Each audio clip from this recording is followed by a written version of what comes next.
Hi friends, welcome to MMC Telugu comedy. భక్తుడు: స్వామి, సడన్గా దేవుడు ఎదురుగా వస్తే ఏం చేయమంటారు స్వామీజీ? స్వామీజీ: సడన్గా దేవుడు ఎదురు వస్తే నువ్వు తెగ ఆనందపడిపోకూడదు. ముందు దేవుడు నీ దగ్గరికి వచ్చాడా లేక నువ్వే దేవుడి దగ్గరికి వెళ్ళావా అని కన్ఫర్మ్ చేసుకోవాలి నాయనా.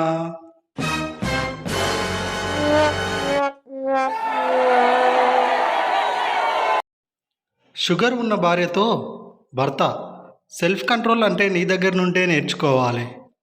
భార్య: ఏ విషయంలో అంతలా పొగుడుతున్నారు? భర్త: ఒంటి నిండా షుగర్ ఉంది, కానీ నోటి నుంచి ఒక్క మాట తీపిగా రాదు.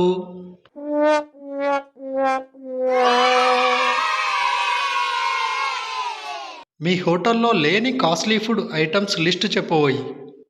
కాసేపట్లో నా గర్ల్ఫ్రెండ్ వచ్చాక నేను అదే అడుగుతాను. నువ్వు అవేమీ లేవని చెప్పేసి 2 కాఫీ తెచ్చిస్తే చాలు. Please bro.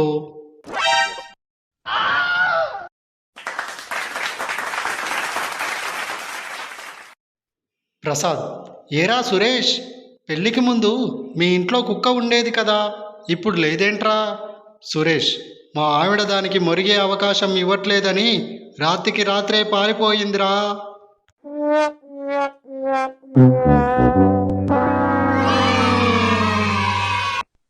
పిల్లలు: నాన్న, ఎవరో ఆంటీ వచ్చింది.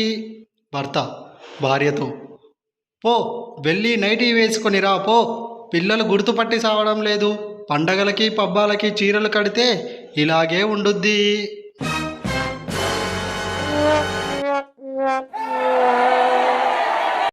దేవుడు అంతటా ఉండలేక, అందరినీ సమానంగా చూడలేక, అందరికీ ప్రేమను పంచలేక ఒక అవతారం ఎత్తి ఇవన్నీ చేశాడు.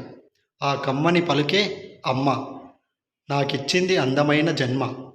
ఆమె ఒడిలో మొదలైంది ఈ జన్మ. ఆమె పలుకుతో కదిలింది నా పాదం. ఆమె ప్రేమతో పెరిగింది ఈ రూపం.